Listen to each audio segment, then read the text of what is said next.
Je vais donc vous parler effectivement ce soir d'infanticide et de monogamie.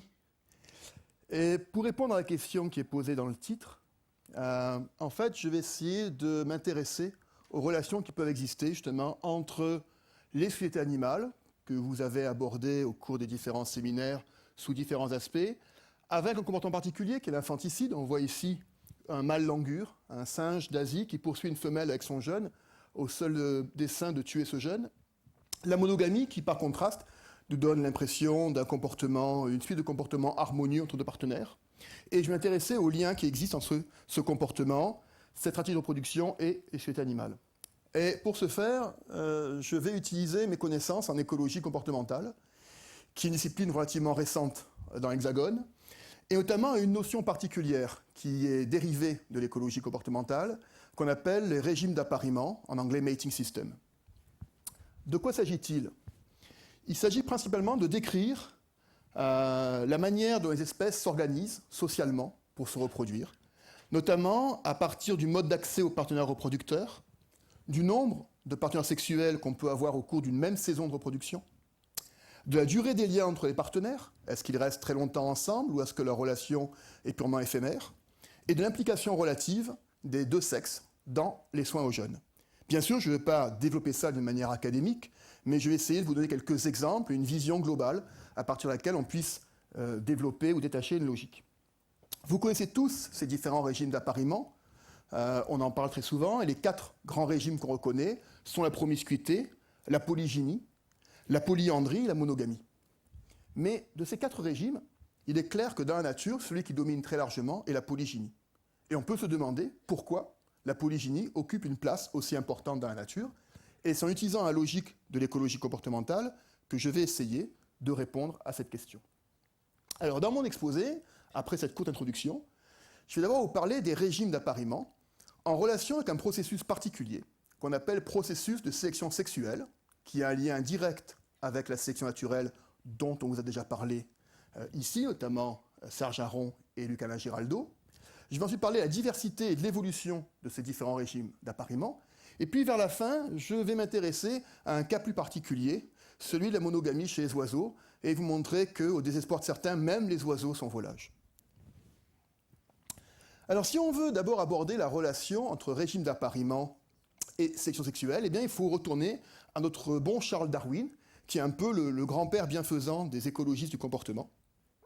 Charles Darwin, en 2 ouvrages, parus vers la seconde moitié du XIXe siècle, a défini ce qu'est la sélection sexuelle. Alors, si vous voulez, c'est la même chose que la sélection naturelle. C'est un tri qui va s'effectuer sur ce qu'on appelle des variants phénotypiques, c'est-à-dire des organismes qui appartiennent à la même espèce, qui sont de la même population, mais qui n'ont pas exactement les mêmes caractéristiques. Et ce tri, au lieu de s'effectuer sur leur capacité à survivre et à se reproduire, il va s'effectuer seulement sur leur capacité à obtenir des partenaires sexuels. C'est-à-dire qu'on va, comme ça, sélectionner des caractères qui facilitent l'accès aux partenaires sexuels. Et évidemment, ce phénomène, qui est très analysé aujourd'hui, depuis une vingtaine d'années, c'est un sujet qui est très à la mode en recherche, eh bien, il est à la base de l'évolution du dimorphisme sexuel, du fait que les mâles et les femelles n'ont pas les mêmes comportements et n'ont pas non plus la même morphologie. Darwin a séparé 2 cas, et c'est une simplification assez honnête du phénomène. D'une part, ce qu'on appelle la sélection intrasexuelle, qui est à l'origine de l'évolution de traits, comme par exemple ici les bois du cerf, ou les ergots des coqs, qui sont des traits qui sont impliqués directement dans les combats entre mâles, lorsqu'ils s'affrontent pour obtenir l'accès aux femelles.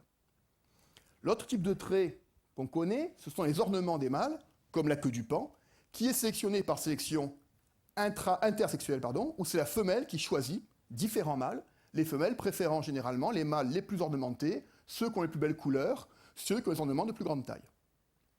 Ce qui est intéressant, c'est que quand on s'intéresse à la sélection intersexuelle ou à la sélection intrasexuelle, dans les 2 cas, ce qu'on remarque, c'est que la compétition a lieu généralement à l'intérieur d'un sexe, et c'est vraiment entre les mâles que la compétition a lieu pour accès aux partenaires sexuels femelles, et rarement entre les femelles pour avoir accès aux mâles. Et ceci est vrai sur une large gamme d'espèces. On le voit ici chez des primates, on le voit ici chez des bovidés, chez des bisons, chez les invertébrés aussi, des mouches à œilleux pédonculés, et on le voit bien sûr chez les cerfs. Et ces combats entre mâles peuvent même devenir très très sévères, comme on le voit ici chez les éléphants de mer, qui, contrairement à ce que parfois on prétend au niveau de la ritualisation, les combats parfois vont au-delà de la ritualisation et les mâles peuvent s'infliger des blessures assez sévères au cours de ces combats. Mais pourquoi c'est les mâles qui se battent entre eux pour avoir accès aux femelles et ce n'est pas les femelles qui se battent pour avoir accès aux mâles? Eh bien, la grande raison, la première raison qu'on doit comprendre, et qui est la base de la logique qu'on va utiliser pour interpréter les régimes d'appariement, c'est ce qu'on appelle l'anisogamie. Ce que vous voyez là, c'est rien d'autre qu'un ovule avec une myriade de petits spermatozoïdes agiles et futés qui tentent de pénétrer à l'intérieur de l'ovule. Et si vous regardez cette image, ce qu'on peut remarquer là-dedans, c'est qu'il existe une stratégie très différente entre les mâles et les femelles dans la manière dont ils produisent leurs gamètes, c'est-à-dire leurs propagules. Effectivement, les mâles ont des gamètes qui sont de taille très faible, très petites et mobiles, pourvues d'un flagelle qui leur assure une grande mobilité. Et ils arrivent à en produire un nombre très très important. Dans chaque éjaculat d'un mâle, on trouve des millions, jusqu'à des millions de spermatozoïdes. A l'inverse, les femelles ont des gamètes qui sont de taille assez conséquente, voire très importante, et elles en produisent un très petit nombre. Alors, d'un point de vue évolutif, ce qu'on peut remarquer, c'est que les mâles ont un taux potentiel de reproduction qui est très élevé. Effectivement, les mâles, à tout moment, peuvent engendrer un très grand nombre de descendants, puisque à chaque fois, ils peuvent s'accoupler et à chaque fois féconder un nombre d'œufs assez important. A l'inverse, les femelles ne peuvent pas produire indéfiniment des œufs. Elles en produisent un nombre limité. Et ceci devrait avoir des conséquences directes sur la stratégie de reproduction. D'un point de vue évolutif, imaginons que des gènes contrôlent le comportement des mâles au celui des femelles. Il est évident qu'un gène qui dirait à un mâle de se contenter de se reproduire une seule fois serait rapidement battu par un gène qui, entre guillemets, prédisposerait un même mâle à, au contraire, tenter de se reproduire plusieurs fois, ce qui diffuserait plus de copies de ce gène et ce qui assurerait le succès du gène dans la population. Donc, on s'attend à ce que les mâles aient été sélectionnés au cours de l'évolution pour maximiser le nombre de partenaires reproducteurs, le nombre de partenaires sexuels. Tout mâle qui prendrait une stratégie différente serait, dans les conditions normales où la sélection opère, serait contre-sélectionné. A l'inverse, les femelles n'ont pas intérêt à multiplier les partenaires sexuels puisque le stock d'œufs qu'elles peuvent avoir à féconder est limité. Parfois même, il n'y a qu'un seul œuf à féconder par seconde de reproduction, parce qu'on a la possibilité d'élever un seul jeune. Dans ce cas-là, les femelles ne devraient pas chercher à maximiser la quantité des partenaires, mais au contraire, éventuellement, chercher à maximiser la qualité des partenaires. Soit qu'elles choisissent de s'accoupler avec un mâle qui est de bonne qualité génétique et qu'elles transmettent ces gènes à la descendance, soit qu'elles choisissent un mâle de bonne qualité phénotypique, en bonnes conditions, qui éventuellement va contribuer aux soins parentaux et donc va assurer un bon élevage et une survie des jeunes. Donc, a priori, les mâles sont sélectionnés pour multiplier l'accouplement, pour être peu discriminants vis-à-vis de la qualité des femelles, sauf s'il existe une très grosse variation de qualité entre les femelles. Sinon, ce n'est pas payant pour les mâles de s'arrêter à discriminer les femelles, de perdre du temps à discriminer les femelles. Mieux vaut essayer de maximiser le nombre de femelles avec lesquelles on se reproduit. A l'inverse, les femelles devraient limiter le nombre d'accouplements, d'autant que dans beaucoup de cas, s'accoupler, c'est relativement dangereux. On peut se transmettre des maladies. On peut aussi être victime de la prédation pendant qu'on s'accouple. On connaît de tels cas dans la nature. Et par contre, elles devraient s'accoupler avec le meilleur mâle possible, surtout si un seul mâle suffit à féconder tous les œufs que la femelle produit. Luca Giraldo, il y a 2 semaines, a expliqué pourquoi, dans la nature, la sex ratio, c'est-à-dire le nombre relatif de mâles et de femelles dans une population, est toujours à l'équilibre. Alors, je ne vais pas refaire la démonstration, mais simplement à partir du principe que, dans la nature, généralement, il naît toujours autant de mâles que de femelles. C'est en partie lié au fait, pour une espèce comme la nôtre, qu'on a un déterminisme chromosomique du sexe. Donc un spermatozoïde, soit il a un chromosome Y, soit un chromosome X. Si l'ovule est fécondé par un spermatozoïde avec chromosome Y, ça donnera un mâle. S'il est fécondé par un spermatozoïde avec chromosome X, ça donnera une femelle. Ce n'est pas comme ça dans toutes les espèces, mais d'une manière générale, la sex ratio est à l'équilibre. Ça veut dire quoi?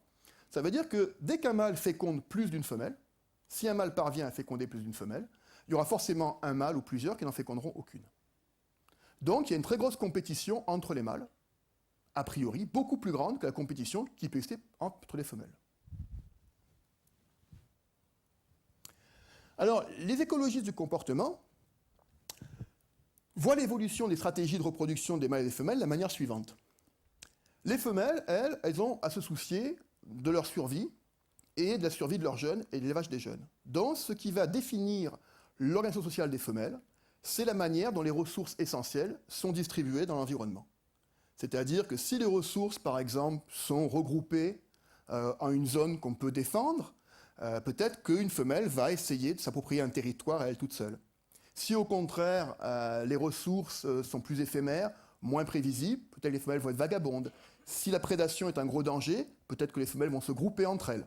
Tout ça va décider du mode de répartition des femelles. Les mâles, eux, qui sont intéressés à pouvoir contrôler un maximum de femelles et se reproduire avec elles, vont calquer leur distribution sur celle des femelles. Et éventuellement, il y aura un conflit entre l'intérêt des femelles et celui des mâles, ce qui fait que les femelles vont éventuellement modifier leur stratégie en fonction de la présence des mâles, et tout ça va aboutir à ce qu'on appelle un régime d'appariement, qui, au niveau d'une espèce ou d'une population, fixe la manière dont les individus sont distribués dans l'espace, la manière dont leurs rapports s'établissent dans le temps, et ainsi de suite.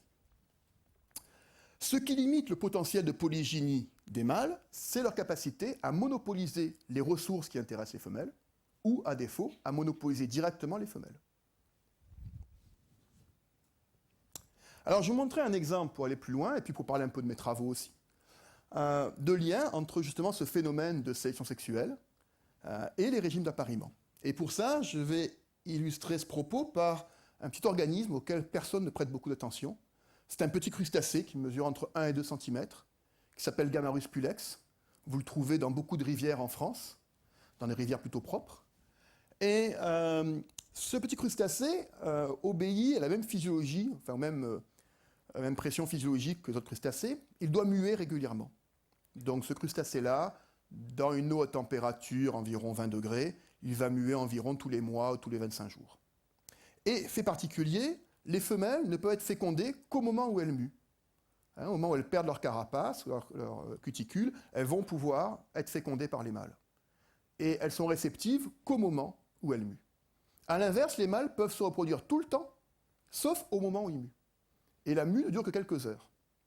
En conséquence de quoi, quand vous avez une population de gamards devant vous, il y a tout le temps plein de mâles qui sont vraiment décidés à se reproduire, et très peu de femelles qui sont disponibles pour le faire. Donc la compétition est encore plus forte. Elle est déjà naturellement forte, mais là, chez ces crustacés, elle devient très très intense. Et donc cette compétition intense, elle a entraîné une réponse évolutive qu'on ne voit pas chez toutes les espèces. Les mâles ont adopté une stratégie de gardiennage précopulatoire. Lorsque les femelles vont muer, elles produisent une hormone de mue qu'on appelle l'ecdysone, et les mâles peuvent sentir le taux d'hormone que la femelle relâche. Avec leurs antennes, lorsqu'ils rencontrent une femelle, ils vont palper la femelle, et si la femelle est à une distance de la mue qui n'est pas trop éloignée, eh bien le mâle va s'en saisir. On ne le voit pas très bien ici, mais il y a, je vais utiliser ça parce qu'il faut que je reste dans la lumière. Voilà, ici vous avez des petites griffes dans les appendices du gamard mâle, et cette petite griffe, un dactyle, eh bien il va l'insérer entre les plaques de la cuticule de la femelle, et il va s'en saisir, et il va la transporter comme ça pendant plusieurs heures, voire plusieurs jours, jusqu'à qu'elle mue. Et comme ça, il sera certain d'être présent au bon moment, et là, il pourra féconder la femelle, et dès qu'il l'aura fécondée, il va rester avec elle 5-6 heures de plus, et hop, il va partir, il va chercher une autre femelle. Et là, la femelle, elle va incuber ses œufs, ils vont se développer en embryon qu'elle va garder dans un marsupium, et puis 20-25 jours plus tard, elle va libérer ses embryons, produire une nouvelle portée d'œufs, et de nouveau, entre-temps, elle aura été prise par un autre mâle, et elle va copuler de nouveau avec ce mâle. Et le mâle précédent, peut-être qu'entre-temps, il aura fécondé 3 ou 4 femelles s'il a réussi à les trouver. Alors, ce qui est intéressant, c'est que les mâles ne sont pas intéressés par n'importe quelle femelle dans ce cas-là. Ça, je vous disais, si toutes les femelles se valent, les mâles ne sélectionnent pas. Mais parfois, toutes les femelles ne se valent pas. Notamment chez les gamards, il y a une relation exponentielle entre le nombre d'œufs qui est produit et la taille des femelles. Et vous voyez ici qu'une petite différence de taille entre les femelles, 10% de différence de taille, va se traduire par une différence considérable, près d'un tiers d'œufs en plus à féconder. Donc, encore une fois, les mâles ont tout intérêt à ne pas se reproduire au hasard en ce cas-là et à préférer s'accoupler avec plus grosses femelles parce qu'ils vont féconder plus d'œufs et ils vont, comme ça, propager un nombre de copies de leurs gènes plus important. Et donc, on comprend que la sélection naturelle a favorisé un comportement qui consistait pour les mâles à préférer les femelles de plus grande taille. Donc, qu'est-ce qu'on a? On a une compétition entre les mâles et on a aussi des femelles qui sont plus intéressantes, qui sont plus grosses.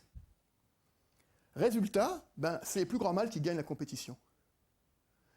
Et on observe dans la nature, lorsqu'on prend des couples de gamards et qu'on regarde la taille des mâles et des femelles, on se rend compte que les plus grands mâles sont avec les plus grosses femelles et les plus petits mâles avec les petites femelles. Ça, c'est un élément particulier du régime d'appariement. C'est ce qu'on appelle une homogamie, ici pour la taille. C'est le fait que les individus ne sont pas appariés au hasard, mais ils se ressemblent plus sur la base d'un caractère donné, ici la taille, que s'ils avaient été assortis au hasard dans la population. Alors, des cas d'homogamie, il y en a plein dans la nature, pour beaucoup d'espèces, pour la couleur, pour l'âge des individus. Il y en a aussi chez l'homme. Vous n'avez qu'à regarder autour de vous, vous verrez que les couples qui sont arrivés, généralement, une différence d'âge qui est modérée, mais vous verrez aussi qu'il y a généralement une relation aussi pour la taille chez l'homme. Et on connaît comme ça des cas d'homogamie qui sont très bien documentés dans les sciences sociales et en biologie dans la population humaine. Et pour montrer que cette homogamie est bien le résultat de la sélection sexuelle, on a fait des recherches dans mon laboratoire où on a mesuré l'intensité de la sélection sexuelle. C'est-à-dire, on a regardé finalement quel était l'avantage à être grand pour un mâle. Donc sur ce graphique, plus on va vers la droite, plus un mâle de grande taille est avantagé dans la compétition. Et on a regardé aussi l'intensité de la corrélation entre la taille des mâles et des femelles dans la population. Et vous voyez qu'il y a une relation positive. Ça veut dire que là où les mâles sont très bien appariés aux femelles par rapport à la taille, c'est là où la compétition est très intense entre mâles pour avoir accès aux femelles. Donc ça démontre simplement que la sélection sexuelle, ce processus, et je vous invite à vous documenter là-dessus parce que c'est très très intéressant, ce processus joue un rôle fondamental dans l'évolution des régimes d'appariement et on peut le voir très facilement autour de nous dans la nature. Alors maintenant, je vais vous parler un petit peu de la diversité et un petit peu de l'évolution, sans rendre les choses trop compliquées, des régimes d'appariement. Et on va commencer avec un régime qui est assez compliqué finalement, c'est la promiscuité. Alors la promiscuité, c'est quoi? C'est que tout le monde copule avec tout le monde, ou presque. Ça veut dire que, en fait, pour un écologie du comportement, ça veut dire qu'une femelle, dans une saison de reproduction, copule avec plusieurs mâles, et un mâle copule avec plusieurs femelles. Et ce qui m'intéresse ici, c'est de savoir, est-ce que ça, c'est un comportement social ou pas? Pas forcément. D'un point de vue génétique et comportemental, on peut avoir de la promiscuité sans avoir de société. Chez beaucoup d'insectes, par exemple, les femelles vont copuler aux conditions de reproduction avec plusieurs mâles. Si elles produisent plus d'une portée d'œufs, plus d'une ponte dans l'année ou dans la saison de reproduction, généralement, cette ponte ne sera pas fécondée par le même mâle. Donc, elles vont se reproduire avec plusieurs mâles. Et un mâle va se reproduire généralement avec plusieurs femelles. Donc, au niveau de la population, il y a une promiscuité assez forte, mais il n'y a pas de société et pas de comportement social. Si on va chez les vertébrés, on trouve aussi de la promiscuité sans société organisée. C'est le cas, par exemple, d'une espèce que peu de gens connaissent, le talgal de Latam. C'est un mégapode, ça ne vous dit pas grand-chose, mais c'est une espèce de grosse dinde, je dirais presque une dinde préhistorique, assez ancestrale, qui vit en Micronésie et en Australie. Et ce que vous voyez là, c'est un mâle. Et si vous remarquez, derrière, il y a un petit monticule ici. Ce monticule, c'est le nid. Chez cette espèce, il n'y a pas d'incubation. Les femelles se baladent, elles rencontrent un mâle sur son territoire, elles vont copuler avec ce mâle, et elles vont pondre un œuf dans ce monticule. Et ce monticule, il est fait de débris, de feuilles, de terre, un peu de compost. Et c'est la chaleur qui est dégagée par la putréfaction de la matière organique qui va permettre d'incuber les œufs. Et le mâle va juste rester là comme gardien, et il va régulièrement accueillir des femelles qui vont venir copuler, pondre un œuf, puis partir sur un autre mâle qui lui aussi va recevoir des femelles. Donc les mâles reçoivent les œufs de plusieurs femelles différentes avec qui ils copulent, et chaque femelle distribue ses œufs entre différents mâles dans différents monticules. Et il n'y a pas de soins parentaux là-dedans. Les femelles ne s'occupent pas ensuite des jeunes, et les mâles vont juste rester autour du territoire au début que les jeunes se développent, puis les jeunes vont ensuite s'émanciper rapidement. Par contre, on a la promiscuité dans certains groupes sociaux, notamment le cas des primates.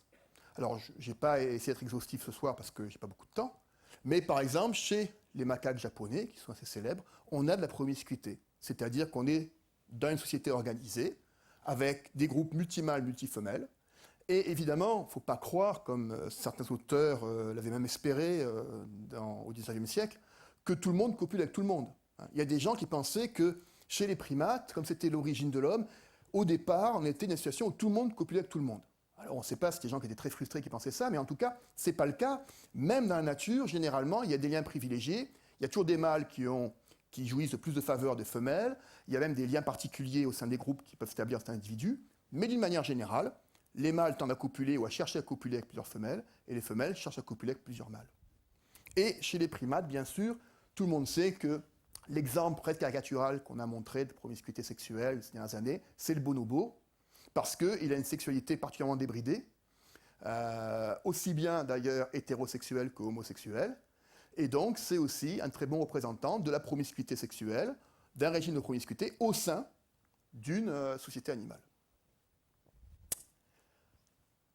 Second régime que je voudrais illustrer, c'est la polyandrie. Alors là, c'est un régime particulier dans lequel une femelle est associée à éventuellement plusieurs mâles. Bon, j'ai mis 2 là, mais ça pourrait être 3 ou 4. Et évidemment, certaines femelles ont du mal à se reproduire, ont du mal à trouver des mâles pour se reproduire. Alors, c'est un système qui est assez rare. C'est un régime d'appariement qui est assez rare. On en connaît peu de cas. Néanmoins, on en connaît des cas, et c'est assez intéressant d'y prêter attention un tout petit moment. Voilà 2 types de polyandrie. La première, c'est une polyandrie séquentielle. Ça veut dire quoi? Ça veut dire que la femelle rencontre un mâle, s'accouple avec, construit un nid, éventuellement commence à incuber les œufs, et hop, elle se barre. Elle plaque le mâle, et elle va chercher un autre mâle avec qui elle recommence la même chose. Et le mâle, lui, qui était abandonné par la femelle, il va rester, il va incuber les œufs, et il va élever les jeunes tout seul. Donc c'est un système qui est assez rare, mais qui existe chez les phalaropes notamment. Et vous voyez ici les mâles et la femelle qui sont ici, mais peut-être vous pouvez demander où est le mâle ou la femelle, parce que généralement, chez les oiseaux, c'est toujours le mâle qui est le plus beau, qui est bien ornementé, qui est joli, puis la femelle elle est terne généralement, elle est plutôt moche. Et là, en fait, comme l'évolution est allée au bout de son parcours, non seulement les rôles sont inversés, mais le dimorphisme sexuel est inversé. Comme vous pouvez le voir là, c'est en fait ici la femelle qui est colorée, qui a les ornements, et ce n'est pas le mâle. On a une inversion du dimorphisme sexuel qui est liée à la polyandrie. Et ça montre bien justement que la sélection sexuelle est bien le moteur de l'évolution des régimes de reproduction et des régimes d'appariement. Et puis on a aussi d'autres cas où là on a une polyandrie qui est simultanée. C'est-à-dire qu'une femelle a un territoire, et ce territoire, elle a plusieurs mâles qui vont faire des nids, et elle va aller s'accoupler avec ces mâles, pondre ses œufs, et les mâles vont s'occuper ensuite de l'incubation et de l'élevage des jeunes. On n'est pas certain d'avoir entièrement compris toute l'évolution de la polyandrie chez les oiseaux. Il y a plusieurs scénarios d'évolution que je n'ai pas détaillés ici, c'est un sujet qui est encore débattu. Il existe très peu d'autres espèces polyandres, on a parlé un peu des primates, récemment, enfin juste au début de l'exposé, Anne a mentionné les ouistiti, qui dans certaines conditions peuvent être polyandres, mais c'est des conditions assez particulières. Et puis, si on regarde côté société humaine, parce qu'on me posera la question à la fin, donc je prends les devants, il y a quelques sociétés qui ont été décrites comme polyandres, mais là aussi, c'est plutôt rare. Et c'est une polyandrie qu'on appelle adelphique, où généralement ce sont des frères qui sont associés à la même femme. Alors, venons-en à la polygynie. J'ai dit que c'était le régime qui dominait, c'est-à-dire le plus fréquent dans la nature. Alors, première forme de polygynie très particulière, c'est ce qu'on appelle les leks. Alors, qu'est-ce que c'est qu'un lek? Pour faire simple, c'est un rassemblement de mâles dans une zone où il n'y a rien qui intéresse les femelles à part les mâles. C'est-à-dire que c'est un peu comme une boîte de nuit, si vous voulez. Sauf qu'ils ne savent pas à boire. Donc, en fait, les mâles arrivent bien avant les femelles et ils commencent à chercher à défendre un petit bout de territoire éventuellement et à parader. Et vas-y, je me montre, de côté, de face, de profil, voilà, et tout le monde est bien content, et on se dispute un petit peu entre mâles, et puis les femelles arrivent. Et lorsque les femelles arrivent, les mâles redoublent évidemment d'ardeur pour montrer leur belle parure. Et puis, chez cette gélinote nord-américaine, ben, les femelles font un peu leur marché. Elles font du lèche-vitrine, elles vont d'un mâle à l'autre, elles regardent, oui, pas mal. Ah, celui-là un peu mieux. Et puis finalement, elles vont se décider, et éventuellement, il y a un mâle qui va réussir à copuler. Et puis à côté, il y a le pauvre mâle qui, lui, a séduit personne. Il va regarder l'autre copuler, et il peut passer comme ça plusieurs jours à regarder son voisin copuler, et lui, rien. Et c'est pour vous dire qu'il y a une grosse variance dans le succès reproducteur des mâles. Hein. D'un régime de lait, la variance est énorme. Et là aussi, je ne vais pas entrer dans le détail, mais il y a plusieurs hypothèses pour savoir comment les lecs ont évolué. Parce que des lecs, il y en a chez les oiseaux, mais il y en a chez d'autres espèces, même chez des mammifères. Et ce n'est pas forcément les mêmes pressions de sélection qui ont conduit à ce régime d'appariement dans toutes les espèces. Il y en a qui considèrent peut-être que si les mâles se rassemblent, c'est parce que certains mâles cherchent à être près des plus beaux mâles pour essayer de profiter un petit peu de leur pouvoir de séduction. Hein. Mais il y a d'autres théories qui, par exemple, considèrent que les mâles se rassemblent sur des points de passage des femelles et essayent de capter comme ça les femelles au moment où elles passent dans des espèces de zones où elles sont obligées de passer. Et tout ça est encore très discuté. Je ne vais pas rentrer dans le détail. Une autre forme de polygynie, la polygynie prend beaucoup de formes différentes, c'est une polygynie qui est basée sur la défense des ressources par les mâles. Je vous ai dit que pour que les mâles puissent réaliser leur potentiel polygyne, il faut qu'ils puissent défendre des ressources qui intéressent les femelles. C'est ce qu'on appelle les territoires en sous-location. Vous avez là un petit schéma qui pourrait aussi bien s'appliquer au tigre qu'à l'orang-outan, dans lequel ce qui est en orange foncé ici sont le territoire d'une femelle. Ça peut faire quelques kilomètres carrés, ça peut être très peu, 2-4 kilomètres carrés. Une femelle de tigre, par exemple, va évoluer là-dedans.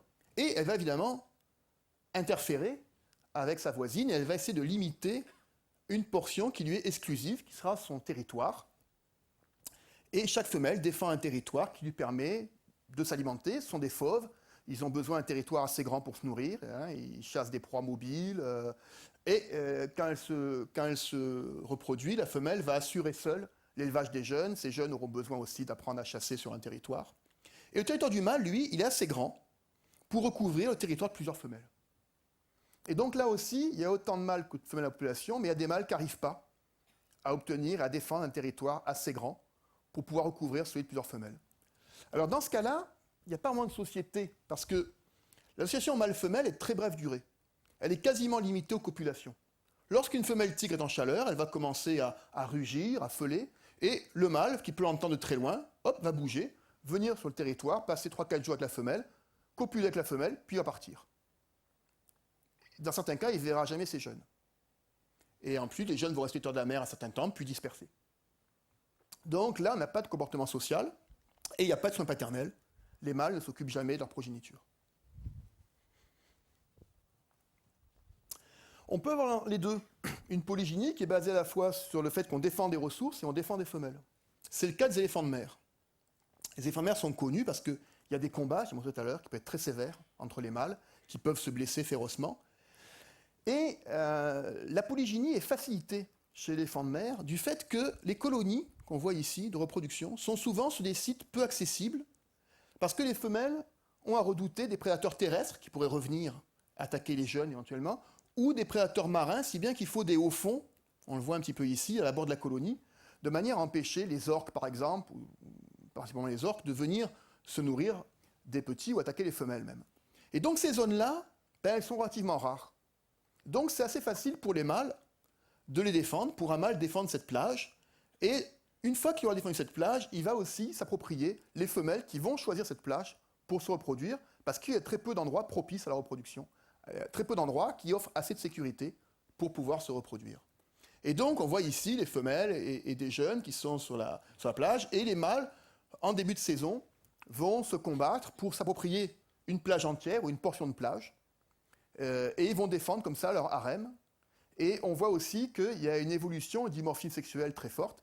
Les combats entre mâles ont favorisé l'évolution d'une taille très conséquente chez les mâles, qui sont très lourds, et c'est les mâles les plus lourds et les plus vigoureux, qui emportent le morceau, si je peux dire, qui vont s'approprier les meilleures plages et, bien sûr, le plus grand nombre de femelles. Ce dimorphisme est très important lorsqu'on compare un mâle d'éléphant de mer à une femelle d'éléphant de mer.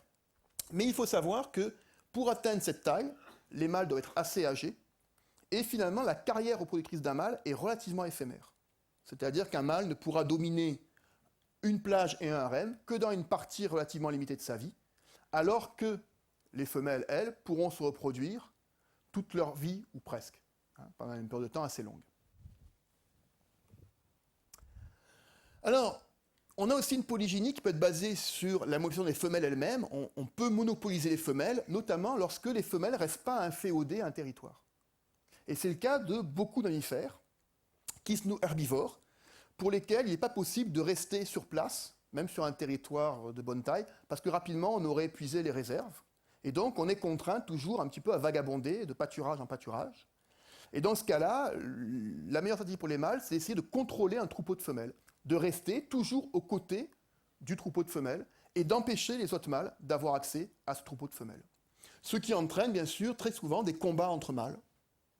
On connaît ça chez les équidés, par exemple, chez les zèbres, chez les chevaux sauvages, et chez beaucoup d'ongulés sauvages, on retrouve des structures de harem.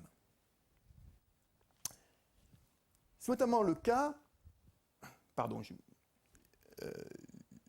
je répète ce que j'ai dit auparavant, l'association des femelles, elle est stable dans le temps, généralement, parfois elles sont apparentées.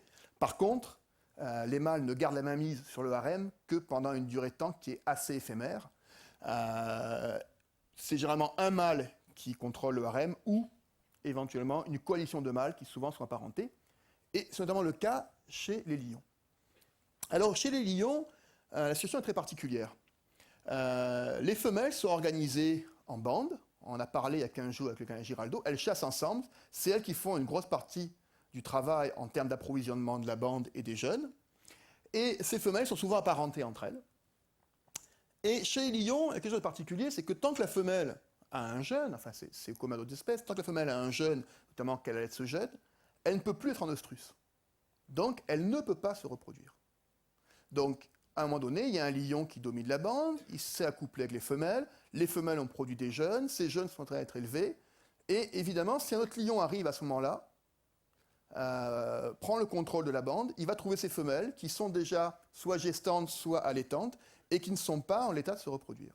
Donc, ça devient très compliqué pour le mâle à ce moment-là, même si il a obtenu une victoire sur le mâle résident et s'est approprié le harem de femelles, ça devient très compliqué pour lui de pouvoir se reproduire, et ce mâle-là, il n'a pas de temps à perdre, parce qu'il a peut-être 1 an ou 2, peut-être 3, où il peut rester le leader du harem, mais rapidement, il y aura une coalition de jeunes mâles qui va arriver, ou un autre mâle qui va le chasser, plus puissant, plus jeune, plus fort.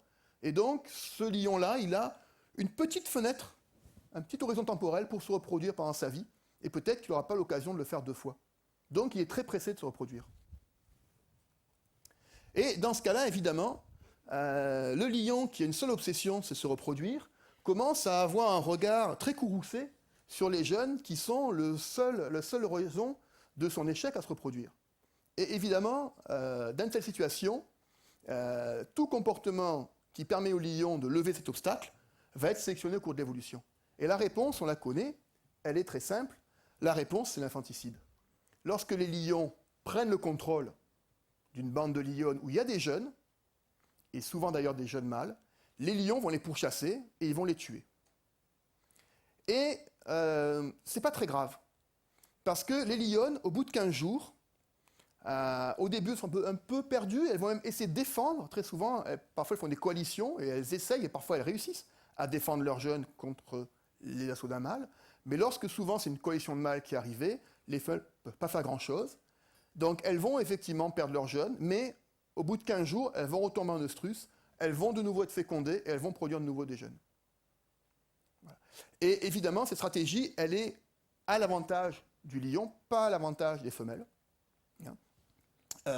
Et donc on voit bien qu'il y a un conflit dans la société animale, toujours latent entre les mâles et les femelles, parce que leurs intérêts se rejoignent rarement.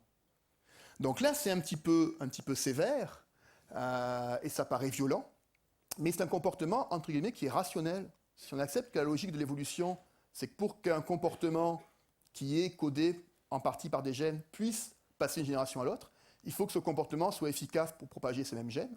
Et un lion ne peut pas se permettre d'attendre tout bêtement que les femelles aient fini d'allaiter, avec le risque qu'un autre lion vienne et le supplante. Donc l'évolution a favorisé les lions qui réagissaient et qui étaient infanticides, au détriment d'autres lions qui peut-être étaient moins agressifs, mais moins efficaces pour propager leurs gènes. Alors là, j'ai une diapositive mathématique, parce que quand on fait une conférence, pour l'air sérieux, il faut toujours une diapositive mathématique, c'est un modèle. L'écologie comportementale adore les modèles. Si vous avez les bouquins, il y en a plein, mais généralement, ils sont assez faciles à comprendre. Et ça, c'est un modèle qui a été utilisé pour expliquer comment on peut passer de la monogamie à la polygynie, et surtout, une question que je n'ai pas encore abordée, pourquoi les femelles acceptent la polygynie? Parce que, a priori, ce n'est pas intéressant pour les femelles d'accepter la polygynie. Donc, on peut imaginer qu'une situation économique qui rende la polygynie attractive pour les femelles. Alors ici, on a la qualité du territoire d'un mâle, et ce modèle s'applique bien, par exemple, à des oiseaux qui défendent un territoire sur lequel plusieurs femelles pourraient s'établir pour nicher. Et ici, on a le bénéfice qu'obtient la femelle selon la qualité du territoire du mâle, et généralement, évidemment, c'est à cette allure-là, parce que même si le territoire devient super abondant en ressources, la femelle, au bout d'un moment, elle ne pourra pas consommer plus de ressources que ce qu'elle a besoin pour se reproduire, elle-même survivre et élever ses jeunes. Et on considère que si la femelle est seule sur le territoire, évidemment, elle bénéficie de toutes les ressources, et éventuellement, si elle est polygyne, eh bien, elle va devoir partager à la fois les ressources, mais aussi éventuellement, dans le cas d'oiseaux, de passereaux, où les mâles interviennent un petit peu dans la reproduction, donnent des soins aux jeunes, elle va devoir partager éventuellement le rôle du mâle, et donc elle a un petit coût. Mais ce qu'on voit ici simplement, c'est qu'à certains moments, il vaut mieux être une femelle, une deuxième femelle, une femelle polygyne, sur un territoire de bonne qualité, parce qu'on a un plus grand bénéfice, qu'être une femelle monogame sur le territoire d'un mâle de moins bonne qualité. Donc ce qu'on prédit, c'est que s'il y a une grande variation dans la qualité des territoires que les mâles peuvent s'approprier, ça peut engendrer la polygynie, parce que certaines femelles feront mieux en acceptant d'être une femelle polygyne sur le territoire d'un mâle qui a réussi à avoir un territoire de bonne qualité, qu'en restant la seule femelle, et même en ayant l'accès exclusif au mâle, si ce mâle-là n'a pas un territoire de très bonne qualité. Donc ça, c'est un modèle qui verbalement fonctionne bien, ça paraît logique, et d'ailleurs, ça a été utilisé, et c'est même utilisé aujourd'hui en anthropologie. L'anthropologue évolutionniste utilise ce modèle pour essayer de comprendre pourquoi il s'était polygyne dans certains pays, certaines cultures. Mais en écologie comportementale, les modèles ne suffisent pas. L'idéal, c'est de faire des prédictions avec ce modèle et de tester le modèle. Et une prédiction qu'on peut faire, c'est que si on arrive à augmenter la qualité des territoires de certains mâles, alors ces mâles-là devraient plus facilement devenir polygynes que d'autres mâles. Alors l'expérience a été faite sur une espèce nord-américaine, le carouge à épaulettes, qui vit dans les marais. Vous voyez, ça c'est un mâle, il est très beau, hein, c'est un mâle. Il a des petites épaulettes rouges, il les montre régulièrement aux autres mâles et aux femelles. Et ça c'est une femelle, elle est terne, c'est une femelle d'oiseau, elle est terne. Et ce qu'ont fait ces auteurs, Pribyl et Pickman, c'est de manipuler la qualité des territoires des mâles. Donc ils ont pu manipuler la qualité des territoires des mâles, offrir plus de possibilités aux femelles de se reproduire sur un territoire, et ils ont observé qu'effectivement, lorsqu'on donnait à des mâles des ressources supplémentaires sur leur territoire, ça attirait plus de femelles. Et alors que généralement la population était plutôt monogame, chaque mâle avait une seule femelle sur son territoire, lorsqu'on manipulait les territoires, les mâles dont les territoires étaient améliorés en qualité réussissaient à attirer 2 femelles. Et donc ça, c'est une démonstration, effectivement, que ce modèle du seuil de polygynie peut fonctionner. Donc il peut expliquer, pas tous les cas de polygynie, mais certains cas de polygynie. Je passe maintenant à la monogamie. Alors la monogamie, c'est quelque chose qui intéresse beaucoup. Quand on parle aux gens de la polygynie, oui, mais la monogamie, c'est plus mystérieux, et évidemment, il y a des tas de raisons morales, religieuses, culturelles, pour qu'on ait un intérêt particulier pour la monogamie. Alors la monogamie, c'est rare, c'est même plutôt assez rare, mais c'est ubiquiste. C'est-à-dire qu'on la trouve presque partout. Et récemment encore, on a découvert des espèces monogames dans des groupes zoologiques où on pensait qu'il n'y avait pas de monogamie. Par exemple, récemment, on a découvert une salamandre qu'on peut qualifier éventuellement de monogame. Et on a aussi découvert un lézard, qui s'appelle lézard dormeur. Je ne sais pas si c'est lié au fait qu'on est monogame et dormeur, mais ce lézard dormeur est un lézard monogame. Et en plus, il est asexuel parce que lui, il est fidèle en plus à son partenaire pendant plus d'une saison de reproduction. Donc on a différentes espèces qui sont monogames. On a déjà parlé de l'hippocampe, les cyclidés. On a des invertébrés. Voilà, une crevette du genre Alpheus qui répond à des critères de monogamie. Elle vit en association, un mâle et une femelle, qui vivent ensemble pendant une saison de reproduction et qui sont exclusivement ensemble. On a aussi c'est des insectes coléoptères qui sont des nécrophages, qui se nourrissent de carcasses de petits animaux. Et là aussi, il y a de la polygynie, mais il y a aussi des couples monogames, où un mâle et une femelle sont ensemble et même coopèrent pour élever les jeunes. Mais le groupe, évidemment, qui domine, on va en parler plus en détail, ce sont les oiseaux. Les oiseaux sont le groupe où la monogamie est la plus fréquente. Je vais y revenir. Alors, on a souvent prétendu que d'un point de vue évolutif, la monogamie était la conséquence de la nécessité de procurer aux jeunes des soins biparentaux. Et on a pensé que chez les oiseaux, ça avait du sens, parce que chez les oiseaux, l'incubation se fait à l'extérieur du corps de la femelle. Il n'y a pas de gestation chez l'oiseau, on pond l'œuf. Donc imaginons un couple d'oiseaux qui s'est reproduit, et puis le mâle qui essaye de partir. Généralement, c'est très facile pour la femelle de faire des représailles et de partir aussi, et personne ne se reproduit. Donc ce n'est pas forcément l'intérêt du mâle d'abandonner la femelle. Si on met ça chez les mammifères, qui sont essentiellement polygynes, il y a moins de 5% des mammifères qui sont monogames, là on voit que la gestation, ça contraint la femelle. Une fois que la femelle est gestante, elle ne peut pas se débarrasser facilement de son rejeton. Et ça laisse la possibilité pour le mâle d'abandonner la femelle, et au cours de l'évolution, les femelles ont évidemment développé des caractères qui leur permettent d'élever toutes seules les jeunes, notamment l'adaptation. Mais chez les oiseaux, c'est différent. Donc on a pensé très longtemps que les soins parentaux étaient indispensables, et on a pensé que toutes les espèces monogames devaient être des espèces où il y avait des soins biparentaux. Alors effectivement, si on regarde, pour de nombreuses espèces, c'est clairement le cas. Pour beaucoup de passereaux, si on s'amuse à retirer un des deux partenaires pendant la reproduction, eh bien, l'autre partenaire ne sera pas capable d'élever tout seul les jeunes. Donc on a fait l'expérience plusieurs fois, et pas dans tous les cas, mais dans beaucoup de cas, l'individu qui se retrouve seul à élever les jeunes n'y arrive pas, ou alors s'il y arrive, sa survie à la saison prochaine diminue, ou sa reproduction l'année suivante diminue, donc il paye un coût à élever tout seul les jeunes. Et évidemment, chez les bousiers, par exemple, où on a aussi une structure qu'on appelle monogame, eh bien, chez les bousiers aussi, le fait de provisionner le nid avec des boules d'excréments, ça demande un travail collectif, et aussi le mâle joue un rôle important pour protéger l'entrée du terrier dans lequel ces boules d'excréments vont être introduites et dans lequel les œufs vont être pondus. Et puis ça, c'est un petit rongeur qui s'appelle Microtus oncogaster, en fait c'est le campagnol des prairies américains, et c'est une espèce qui est très monogame, et là aussi, les mâles participent aux soins parentaux. Mais ce n'est pas toujours le cas. Il y a des espèces où on n'a pas besoin de soins biparentaux, et pourtant elles sont monogames. Chez le dik-dik de Clercq, une petite antilope forestière, on a des couples monogames. Les femelles font des territoires qui ne sont pas très grands, mais qui sont très espacés. Et les mâles ne peuvent pas contrôler plus d'un territoire de femelle, parce que ça ferait des distances à couvrir trop grandes. Donc les mâles restent auprès d'une femelle, mais ne participent absolument pas aux soins parentaux, même pas à la défense des jeunes. Même si un prédateur s'approche, le mâle ne va pas du tout réagir, alors que la femelle, elle, réagira et va chercher à protéger son jeune. Et chez les hippocampes, on a déjà parlé, ils sont bien monogames, mais là, c'est des soins uniparentaux, monoparentaux, et c'est le mâle qui les assume, parce que chez ces espèces-là, en fait, il y a une incubation des œufs par le mâle d'un marsupium, et au cours de l'évolution des hippocampes, il y a une structure qui s'est petit à petit différenciée, et qui permet au mâle d'incuber les œufs et de garder les embryons qui se développent à sa poche incubatrice. Donc le mâle assure le rôle, généralement, qui est dévolu à la femelle, et pourtant, ces espèces-là sont des espèces monogames. Alors, la relation entre monogamie et vie sociale,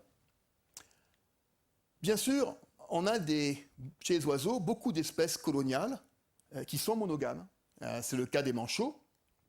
Plusieurs espèces de manchots, il faudrait qu'elles peuvent former des colonies assez immenses. Mais ce n'est pas des sociétés très organisées, je pense que Serge Aron a dû le dire déjà. Donc effectivement, il peut y avoir un lien entre monogamie et vie sociale, mais dans l'exemple des oiseaux, généralement, les relations sociales sont relativement limitées. Par contre, on a un bon exemple de relation entre monogamie et vie sociale chez les canidés, chez le loup, chez les dingos par exemple. Et là, on est dans un cas très particulier. Prenons l'exemple des loups, puisque la figure imposée, c'était d'expliquer pourquoi le lion est infanticide et le loup monogame. Il ne faut pas que j'oublie de le dire. Donc, les loups vivent en meute, ça tout le monde le sait. Ce qu'on sait moins, c'est que la sexe ratio est souvent biaisée en faveur des mâles. Et on voit ça comme un avantage, parce que les loups chassent des proies de très grande taille. Donc, il faut des mâles pour pouvoir chasser ces proies, qui soient forts et vigoureux. Et ils ont aussi besoin d'un très grand territoire. Ce sont des chasseurs, ce sont des carnassiers. Généralement, les prédateurs ont des domaines vitaux et des territoires assez importants. Et pour qu'on puisse avoir un domaine assez important, un territoire important, il faut être assez nombreux pour le défendre. Et les mâles sont un peu plus efficaces, pour défendre ce territoire. Mais ce qu'il faut retenir là-dedans, c'est que pour qu'il y ait une bonne coopération entre les mâles, c'est beaucoup plus facile, et on l'a expliqué, Serge Aron l'a expliqué, si les individus sont apparentés entre eux. La proximité génétique des individus que garantit l'apparentement entre les individus rend la coopération plus facile d'un point de vue évolutif. Le problème, c'est que lorsqu'on est entre apparentés, il y a un autre risque au niveau de la reproduction, c'est l'inceste. Et la structure sociale monogame des loups, en fait, répond à ce problème de prévention de l'inceste. Parce qu'en fait, la meute est formée d'un couple dominant et de leurs jeunes, éventuellement quelques immigrants. Il y a un peu d'immigration entre meutes, mais relativement modérée. Et la reproduction ne concerne que le couple dominant. Les autres membres de la meute ne peuvent pas se reproduire, même s'ils prennent part à l'élevage des jeunes. Alors, je ne vais pas rentrer dans le détail là non plus, mais il y a une myriade de mécanismes physiologiques très importants.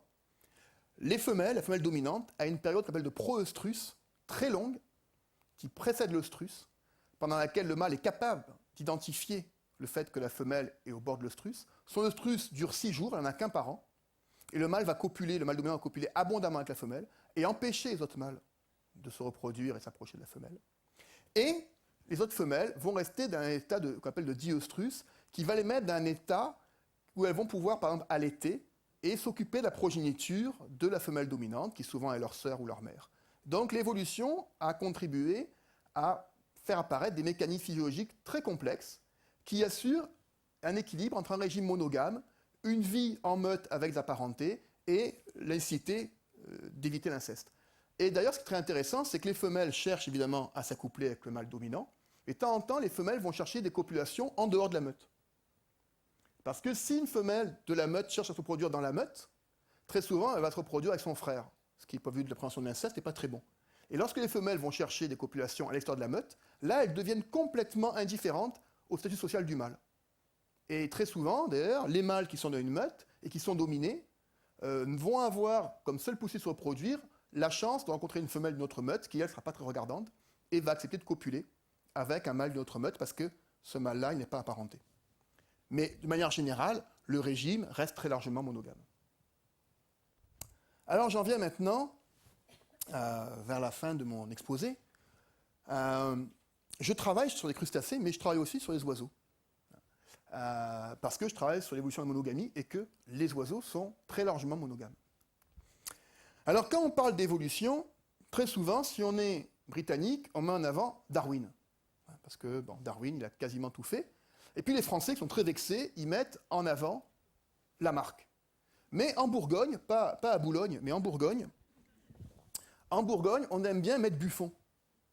Parce qu'il était là avant les autres, et lui aussi, c'est peut-être pas un évolutionniste, mais il a quand même dit des choses très intéressantes, et on peut penser que c'est un grand précurseur de l'évolution.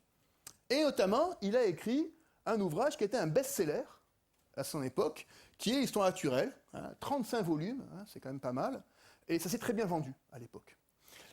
Et là-dedans, on retrouve les premières considérations, finalement, non pas sur l'évolution, parce qu'on ne parle pas d'évolution, mais sur finalement les raisons économiques qui poussent à la monogamie.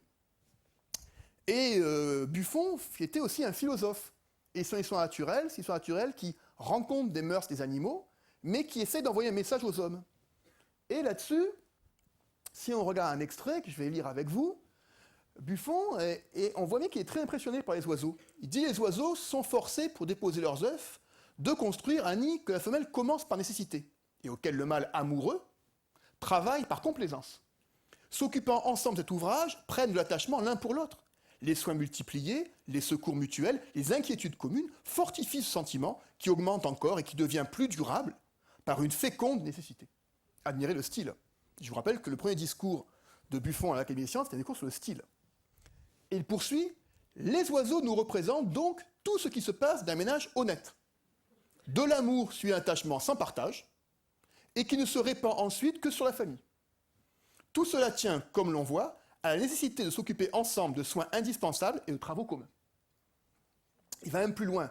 Il dit « En fait, chez nous, ça n'existe que chez les gens des classes sociales défavorisées, parce qu'ils ont tellement de travail à faire qu'ils ne peuvent pas être polygynes. Alors que dans l'aristocratie, comme les gens n'ont rien à foutre, ils deviennent libidineux et polygynes.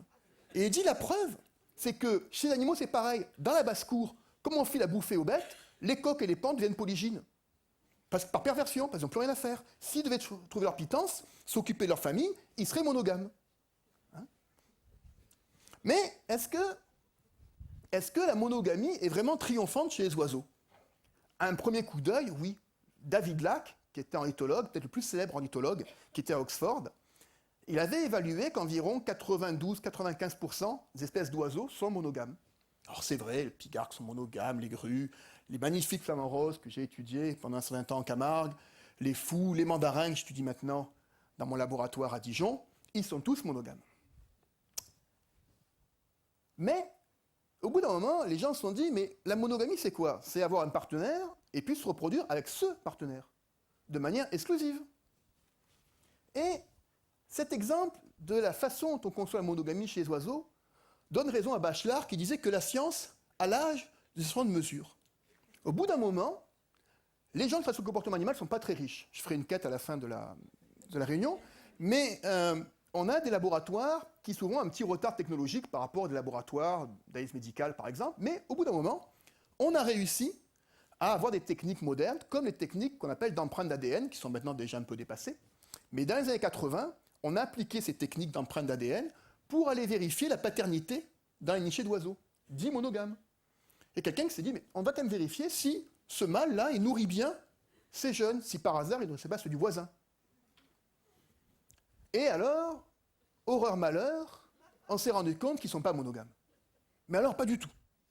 Et lorsqu'on regarde en moyenne, on regarde là, ce que j'ai marqué, c'est ce qu'on appelle les taux de paternité hors couple. C'est dans chaque niché, en moyenne, le pourcentage de poussins qui n'est pas le fils de son père, mais le fils du voisin, ou du voisin un peu plus loin. Et vous voyez que les chiffres sont assez importants, et comme c'est des moyennes, ça veut dire que bien sûr, dans certains cas, les mâles élèvent des jeunes qui sont tous les siens, mais dans certains cas, les mâles élèvent des jeunes dont aucun n'est le sien. Et évidemment, d'un point de vue évolutif, c'est pas très avantageux pour le mâle, et ça prouve que la femelle a encore une marge de manœuvre assez importante, même dans la monogamie, pour gagner le conflit qui l'oppose éventuellement au mâle. Le genre de conflit qui l'oppose au mâle dans la monogamie, c'est que, comme on est par couple, les femelles ne peuvent pas toujours trouver le meilleur mâle. Et puis le temps qu'on a pour trouver un mâle, il est un peu limité. Alors très souvent, elles vont se trouver avec un mâle qui n'est pas forcément le meilleur, je vais y revenir. Et puis un des moyens d'améliorer la situation, c'est de copuler avec un mâle qui est meilleur, qui est plus beau, et qui est le voisin. Et qu'on peut rencontrer brièvement, copuler, et avoir éventuellement ces gènes qui font que les poussins qu'on aura seront aussi beaux que le mâle voisin, et donc eux aussi auront un fort succès reproducteur. Donc, ces passereaux, c'est un peu été un scandale dans l'écologie comportementale il y a quelques années, parce que ce n'est pas du tout monogame. Mais il y a pire. On s'est rendu compte que dans aucun cas, et dans aucune espèce, on peut dire que la monogamie sociale est strictement liée à la monogamie génétique. En fait, le nombre d'espèces où on est à la fois une fidélité de partenaire très stricte de saison de reproduction en saison de reproduction et une fidélité sexuelle très stricte, elles sont très rares. Il y a une espèce de rongeur, le péromisque de Californie. C'est tendance que en Californie, c'est plutôt tendance à des mœurs bizarres, mais le péromisque de Californie, lui, il est absolument fidèle, génétiquement et socialement. Et puis, on a aussi certains oiseaux, notamment les albatros, qui présentent une forte fidélité. Et on a en temps pensé que chez les oiseaux, ceux qui doivent être les plus fidèles, c'est les oiseaux longévifs. Ceux qui vivent longtemps, parce que ça vaut le coup d'investir dans le partenaire et qu'éventuellement on aura de l'expérience commune et que ça peut être profitable pour ensuite se reproduire. Alors moi j'ai étudié une espèce qui est très longévive, le flamant rose, un des plus beaux oiseaux du monde. D'accord ? Et ce flamant rose, en Camargue, on l'étudie depuis très très longtemps dans une station biologique qui s'appelle la Tour du Valat, où j'ai fait une partie de mes études et mes recherches ensuite. Et ces flamands, on ne connaissait pas grand-chose de leur régime d'appariement, si ce n'est les données en zoo, parce que les zoos aiment bien les flamands, et ils avaient des groupes captifs de flamands. Et là, à l'époque, des années 80-90, comme prenait l'encyclopédie des oiseaux, le flamand est monogame, et il est fidèle à son partenaire. Parce que dans les groupes de flamands captifs, les mâles et les femelles, généralement, restent ensemble d'un période de reproduction à un autre. Et puis, il y a mon collègue Alan Johnson, qui a travaillé sur les flamands depuis l'année où je suis né. On a commencé à regarder, parce qu'on avait des flamands marqués avec des bagues, puis on pouvait voir qui était avec qui chaque année, et puis d'année en année. Puis, on s'est rendu compte que Ces flamants, effectivement, ils survivent très longtemps. Hein. Et ils ont quasiment 100% de survie annuelle. S'il y avait 100%, ils seraient immortels, donc ils ont moins pas de 100%, mais ils peuvent vivre jusqu'à 60, 70 ans dans la nature. Et on a connu en captivité qu'il y a des femelles qui, à 55, 58 ans, se reproduisent encore. Donc il n'y a pas de ménopause annoncée chez le flamand pour l'instant, mais peut-être ça viendra. Et par contre, c'est des flamands, ils n'aiment pas la monotonie. Et ils changent de partenaire chaque année. C'est-à-dire que, lorsqu'on regarde les flamands, ils sont monogames parce que pendant une saison, ils restent avec un partenaire, ils se reproduisent avec, le mâle fait son travail parental, la femelle aussi, ils mettent le poussin à la crèche, tout va bien, mais le problème, c'est qu'ils ne restent jamais ensemble. Et il y a des tas de raisons pour ça. La première, c'est qu'ils vivent dans des milieux très instables, en milieu naturel, genre très instable, et pour se retrouver d'année en année, quand on ne reste pas ensemble toute l'année, mais qu'on se retrouve que pour la reproduction, ben c'est assez difficile d'un milieu instable de donner un rendez-vous à son partenaire. Donc on a interprété ça, et puis on a fait des recherches dans mon laboratoire là-dessus au niveau comparatif, comme effectivement le résultat d'une évolution qui fait que dans un milieu qui est très instable, c'est peut-être assez coûteux de chercher à garder le même partenaire, parce qu'on va revenir, on va l'attendre, il va peut-être pas trouvé le bon endroit, on revient sur un site, le site n'est pas propice à la reproduction cette année-là parce qu'il a été inondé par exemple. Donc tout ça fait que les flamands ont évolué à côté d'un style nomadique, une monogamie sans fidélité. Alors depuis quelques années, les gens s'intéressent beaucoup au divorce chez les oiseaux. Alors le mot paraît un peu anthropomorphique, mais c'est le mot qui est utilisé dans la littérature. Et puis, il y a quelques années, il y a une hypothèse qui est apparue sur pourquoi les oiseaux divorçaient. C'est l'hypothèse qu'on appelle la meilleure option, qui montre qu'il y a une certaine plasticité dans le régime de reproduction. Alors, comme je disais tout à l'heure, lorsque les couples se forment, très souvent, c'est en temps limité. On a quelques jours pour trouver un mâle, et si on attend trop, ou une femelle d'ailleurs, et si on attend trop, eh bien, on risque de ne pas se reproduire, et puis que tout le monde a trouvé un partenaire, et de ne plus avoir le choix. C'est comme dans la boîte de nuit.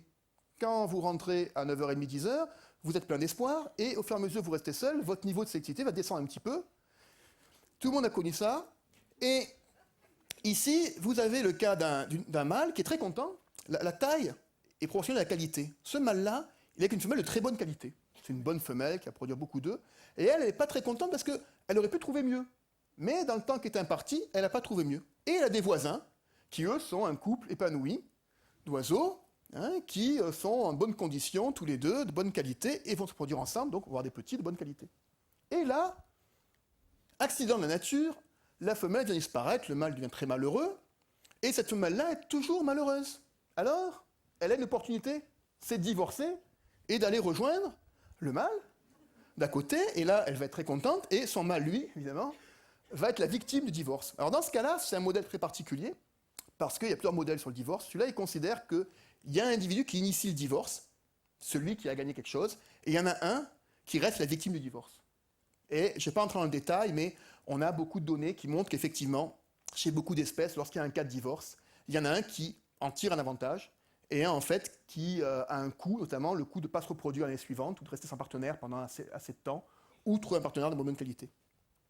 Mais encore une fois, c'est un modèle, ça.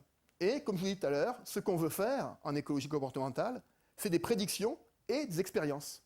Donc la prédiction qu'on peut faire, c'est que si on arrivait à manipuler ça, les veuvages, on pourrait rendre veufs des individus de bonne qualité, qui devraient être attirants, et puis on pourrait rendre veufs des individus de moins bonne qualité.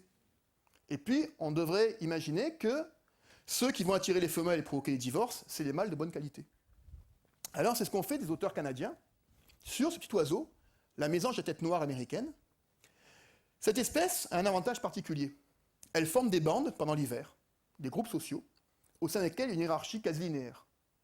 Et en mettant des mangeoires, on peut observer les interactions entre les individus, qu'on aura bagués préalablement, et on sait qui est le mâle dominant, qui sont les mâles subordonnés. Donc on connaît un peu la hiérarchie, on sait quels sont les bons mâles et les moins bons mâles.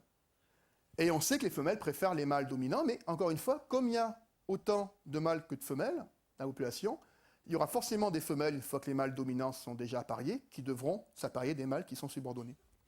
Et donc ce qu'ont fait ces auteurs, c'est qu'ils ont créé des veuvages expérimentaux, c'est-à-dire qu'ils sont allés sur le terrain, et après que les couples soient formés, ils ont retiré les femelles de quelques mâles, des mâles qui savaient être dominants d'après l'interaction hivernale, et des mâles qui savaient être dominés. Et ils ont regardé ce qui s'est passé. Alors voilà la carte.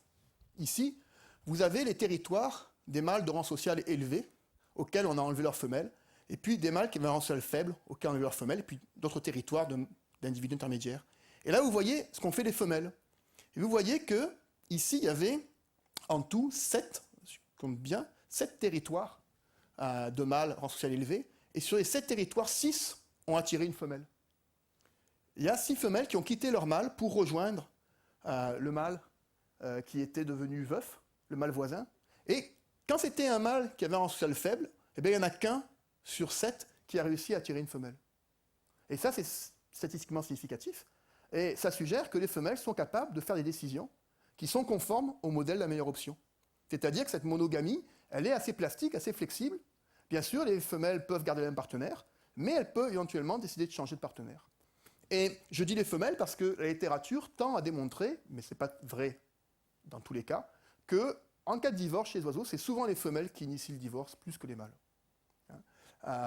Même s'il y a des contre-exemples aussi qui existent. Mais c'est comme ça en tout cas qu'on voit ça. Voilà ce que je voulais vous dire pour ce soir. Et pour terminer sur note d'un peu d'espoir, je voudrais que les lions ne sont pas toujours d'horribles mâles infanticides. Quand il s'agit de leurs jeunes, ils sont tout à fait capables de jouer avec. Merci beaucoup.